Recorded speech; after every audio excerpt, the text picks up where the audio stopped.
নমস্কাৰ, নতুন এটা ভিডিঅ'লৈ মই স্বাগতম জনাইছোঁ। মই ৰক্তিমা বৰুৱা। আজিৰ ভিডিঅ'টো লৈ আহিছোঁ আপোনালোকক আমাৰ স্থানীয় দুজন উদীয়মান যুৱক বুলিয়ে ক'ব লাগিব। আজিকালি 50-60ৰ তলত যুৱকেই হৈ থাকে। আমাৰ সুবল আৰু জগদীশ দুয়োজনেই অতি কম সময়তে কম বয়সতে প্ৰবাহন নাট্যগোষ্ঠীৰ সদস্য আছিলে। সেয়েহে প্ৰবাহনে আজি আচলতে এই শ্ৰদ্ধাঞ্জলি অনুষ্ঠানটো আয়োজন কৰিছে। পূজা খলতা বুলি কয়, পূজা খলতাতে আজি অনুষ্ঠানটি আয়োজন কৰিছে আৰু খুব মাতি থৈ গৈছে, খুব সুন্দৰকৈ আয়োজন কৰিছে ৰবীনহঁতে। প্ৰবাহনৰ সকলো সদস্য খুব আন্তৰিকতাৰে আমাক আমন্ত্ৰণ জনালে আৰু আমাৰো আচলতে যোৱাটো কৰ্তব্যই হয়, কাৰণ এনে অনুষ্ঠানত আচলতে নামাতিলেও যাব লাগে, কিন্তু যিহেতু মাতিছে আমি উপস্থিত হ'লোগৈ। আৰু বহুখিনি মানুহ আহিছে, বহুতো অনুষ্ঠান প্ৰতিষ্ঠানৰ পৰা বহুতখিনি মানুহ আহি ইয়াত উপস্থিত হৈছে, সহযোগ কৰিছে। আৰু ইয়াত দুইটা পৰিয়াল আছে, সুবলৰ পত্নী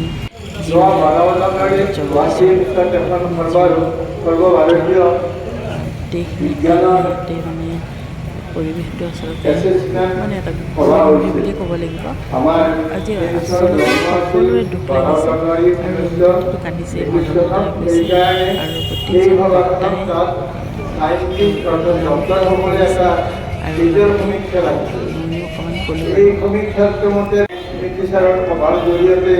দাঙি ধৰিব পাৰিলে আমাৰ ভৱিষ্যত যিবিলাক সংশোধন আহি থাকিব আৰু আমাৰ সমাজত যিবিলাক মানুহে সামাজিক কাম কৰিব বিচাৰে এটা অনুপ্ৰেৰণা পাব। কাৰণ সুবল আৰু জগদীশৰ কৰ্মৰ ওপৰত ইতিমধ্যে আমাৰ কেইবাজনো বক্তব্য ৰাখিলে আৰু ৰাখিব। তেওঁলোকৰ পঢ়ি থাকে। তেতিয়া আমি পাইটা চাৰিত এটা কোঅপাৰেটিভ প্ৰেছ আছিল, আমাৰ কৃষ্ণহঁতে কৰা প্ৰেছ, আৰু সেই প্ৰেছৰ লগত কিশোৰ পৰ্যায়ত আমি জড়িত হৈছিলোঁ। পাইটা চাৰিত কোঅপাৰেটিভ প্ৰেছ সেই প্ৰেছটো আচলতে আমাৰ এই অঞ্চলৰ এটা বৌদ্ধিক কেন্দ্ৰ আছিল। অকল চপা হাল বুলি ক'লে ভুল হ'ব, সেইটো যে আমাৰ পাইটা চাৰি অঞ্চলৰ এটা বৌদ্ধিক কেন্দ্ৰ আছিল, সেই কথা এই সময়ত যি সময়ত ব্যক্তিসকল জড়িত আছে তেওঁলোকে বিশেষকৈ আমাৰ কামৰূপ মহাবিদ্যালয়ত প্ৰতিগৰাকী অধ্যাপকে তাত এটা আড্ডা দিছিল, যেতিয়াই আৰু আমাৰ এই অঞ্চলত বিভিন্ন ব্যক্তিয়ে তাত গৈ বহি কথা পাতি বিভিন্ন ধৰণে সময় বিভিন্ন সমস্যাৰ ওপৰত আলোচনা কৰা একমাত্ৰ কেন্দ্ৰ বুলি আমি ক'ব পাৰোঁ বায়'ডাটাৰী কোঅপাৰেটিভ প্ৰেছ। আচ্ছা, যা নহওক, সেই প্ৰেছত মই যেতিয়া জড়িত হৈ পৰিলোঁ, আমাৰ কামৰূপ মহাবিদ্যালয়ৰ নিৰ্বাচনত আমি গম পালোঁ যে আলোচনীৰ কাৰণে আমাৰ চাৰিআলিৰ এজন ল'ৰা তেতিয়া সম্পাদক হিচাপে, তেতিয়া জগদীশৰ লগত চিনাকি নাছিল। তাৰপিছত গম পালোঁ যে জগদীশ আমাৰ কৃষ্ণ বুলি তাৰ ভাতৃ হয়।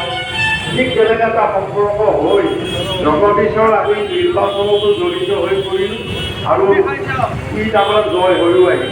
আৰু কি যেতিয়া জয় হৈ আহিল, গোটেই আলোচনীখনৰ কাম কৰাকে ধৰি তাৰ লগত এনেধৰণে এটা সম্পৰ্ক গঢ়ি উঠিল আৰু মৃত্যুৰ আগমুহূৰ্তলৈকে, অৰ্থাৎ যিদিনা সি মৃত্যু হয় সেইদিনাও মই জগদীশক লগ পাম বুলি, আমি প্ৰায় গধূলি লগ পাওঁ। আমি ইয়াতে মহোদয় এই বেংকত আমাৰ কবিতা হাতৰ বিল্ডিঙত তাতে আমাৰ এটা কাৰ্যালয় আছে, আমি তাতে আমি তাতে লগ হওঁ। মই এইটো বিয়া আহিছোঁ, আহি তাতে গাড়ীখন লাগি থিয় হৈছোঁ। সিহঁতে ভোধৰক লগ পালোঁ, ভোধৰক সুধিলোঁ বোলে কি হ'ল, পঞ্জাৱ হয়, কি বোলে ইয়াতে ঘটনা নহয়, জগদীশ ঢুকাল। মই বোলো জগদীশ এটা এটা মৰ্মান্তিক ঘটনা লগে আৰু আমি জগদীশৰ ঘৰলৈ গ'লোঁ। যাম আহক উপস্থিত বিশিষ্ট অতিথিসকলে নিজৰ বক্তব্যত তেওঁলোকৰ যিখিনি ভাল মৃত্যুৰ ওচৰত প্ৰত্যেকেই আমি কেতিয়া ভাল কৰিব লাগে আমি নিজেই গম নাপাওঁ। অৰ্থাৎ আমি ভাল কৰি লোৱা মৃত্যুৰ পৰা ভাল কৰি লোৱা সময়খিনিয়ে আমাৰ জীৱন। আমি যদি সুধো মানুহৰ জীৱনটো মূল ধাৰণা আছে সেইদিনা বাৰু হৈছে আজি সেইদিনা মানে যেতিয়া মানে এই ঘটনাটো মুখামুখি হ'ল তেতিয়া মোৰ ধাৰণা হৈছে যে মৃত্যুৰ পৰা ভাল কৰি লোৱা যিখিনি সময় সেইখিনি সময়ত আমি জীৱন বুলি কওঁ যিকোনো এখন কিতাপ যাতে আমি উলিয়াব পাৰোঁ সেইটো এটা সিদ্ধান্ত ল'বৰ কাৰণে আমি অনুৰোধ জনাইছোঁ ভগৱানক আৰু মৃত্যুৰ পৰা ভাল কৰি লোৱা সময় স্মৃতিগত যাতে উলিয়াব পৰা যায় তাৰ ব্যৱস্থা এটা বা চিন্তা চৰ্চা কৰিবৰ কাৰণে অনুৰোধ জনাইছোঁ। তাৰপিছত এয়া গুচি গ'লোঁ মই কুটাৰকুচিলে আমাৰ মোনাৰ মাকৰ ঘৰলৈ।